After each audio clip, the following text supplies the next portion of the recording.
Hey, yo, what's poppin', guys? It's your boy FizzleTheHizzle, aka Ben here, bringing you guys a WPL Week 10 battle against Dominic and the New Jersey Naganadevils. I'm trying to pick up our third win of the season, and I'm doing a post-com because I could not find my live com. I somehow deleted it. It of course wasn't on purpose, but I was like about to upload it to YouTube, and then I'm like, okay, all I need to do is add the video, and then I couldn't find it. So I was really confused. And yeah, this is a battle, and sorry for the post-com. I don't know what happened, but yeah, I apologize. So yeah, I'm going into this matchup. I originally brought my week 9 team for this battle, so we had to restart. But luckily I did have a Swampert there, and I did lead it. But yeah, I'm gonna start off here leading with my Swampert, just to get a good rocks chip for like things like the Ditto, the Zapdos, things like that. And I do decide to go for the Earthquake instead, for some reason. And now that I see Whirlpool, I see that he's that trapping set with Perish Song. So this is exactly what I was prepared for. I'm gonna go for Roar right here, just to get him out of there so he doesn't trap me completely, because this is my kind of my check to or my opportunity to whittle down Zapdos as we trade Toxics right here, or so I thought. But I'm gonna miss my Toxic, which sucks. It doesn't stop. But yeah, that's what's happening. And he goes for Volt Switch, and with that damage, he reveals that he is offensive Zapdos. He's like really close to max special attack, if not max special attack, which is insane because Zapdos should not, or Cryogonal should not be taking 36 from a Volt Switch. Even though Zapdos already has 120 base special attack naturally, but that's really good information for me to know. But it really sucks because I don't get the chip on Zapdos that I want with Toxic and Rocks incoming. But he does get really good momentum here, so he does get a free Poison Jab. That was an easy play for him every time. But right here I'm gonna go for Protect, I believe, just so I can. Oh no, I go for Moonblast, and I do get a special attack drop, which is pretty good for me. So I take this opportunity to go into Cryogonal because he could either go for Rocks or like a Sludge Wave, and we take both of those well, and I can spin the Rocks away. But instead of spinning Rocks, I go for the Ice Beam because I'm bad for some reason. And I do switch into my Medicham because I know his entire moveset. It's Ice Beam, Freeze Dry, Rapid Spin, Recover. And he does go for the Spin, which it really sucks. And I go for my Zen Headbutt here, which does a trillion to Latias. It doesn't two-shot, unfortunately. But right here, I'm going to switch to Cabaret. Trying to see what set he is going to be. And right here, he predicts a Protect really well here and goes straight into Needle Cleaning. So he's getting a lot of momentum with these plays. So I go for Protect right here. And he does reveal a Poison Jab. And this is definitely going to obliterate everything. I go for Double Protect because I couldn't switch anything else in. It's not in range of Scolipede yet. So I do go for the Ice Beam, and I hit hard. So it's going to drop, of course.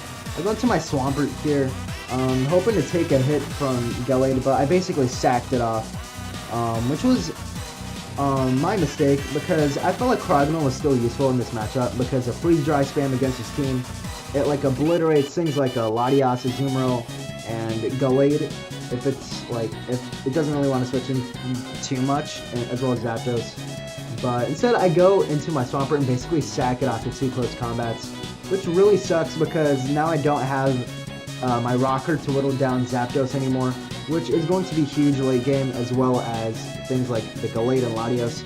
So I don't have any more opportunity to chip down those things, which really sucks. And if I didn't miss my Toxic, that Zapdos would be much whittled down, but I'm not going to go complaining about it. As he does go into his Azumarill, I didn't need to go for the Gunk Shot because Gunk Shot plus Dark Pulse always kills, and he probably knew I had Gunk Shot, so he decides to sack it off, which is a really good play, in my opinion, because the rest of my team just obliterates Azumarill. As I do go into my Medicham and sack it off to a Draco because I felt like that was the least useful member to against his team, because Zapdos can take 2 Zen Headbutts, but I didn't see if it had static or not, but it can take some hits and go for like a 2-wave or something. Latias at this point, I know it's Scarfed. Just the way he's been playing it, it's not Calm Mind because he would have gone for it. Another time, it gets bodied by Gallade. It gets bodied by Medicham with Ditto. So it was the least expendable, or it was the most expendable member on my team. Right here I go for Ice Beam, predicting the Greninja to come in, because if I go for the Gunk Shot and he goes into Ditto, that was going to be really good for him. Or if I went for Dark Pulse and he went into his Ditto or something that's like resisted by Ditto or Greninja, he can really go for a Hydro Pump and kill something easily. Because at this point Kakashi can't take a Hydro plus Life Orb. So I thought that was his play, but instead he goes into Zapdos, which is perfectly fine by me. Because that means I do kill her with an Ice Beam next. So he just has to sack that off too, which is a respectable play as well. And at this point I'm like, yeah, he's definitely Scarf. So Cryogonal didn't seem that useful anymore because it gets hard walled by my own Cryogonal. And at this point in the game, like, Cryogonal is such a problem, man. Or not Cryogonal. Ditto is such a problem against my draft, man, because he kind of wins at this point. He just needs to play sacks correctly, and Donald's a good player, so he's going to do that correctly. I do go to my Seppa because I do live a Draco meter at -2, so he has to sack something off here if he wants to perform well in this game. So he does go into his Gallade, which does get 2-shot by X-Scissor, and he sacks that off really nicely. I go for Earthquake here just in case he wanted to go to something like Ditto. Earthquake always killed, so it was a no drawback play for me. Excuse me. And no way he goes into Latias. If he does, then I outspeed and go for X-Scissor. So it wasn't that big of a deal, but I didn't want Scolipede coming in for free. So I go for the Earthquake, so that's fine.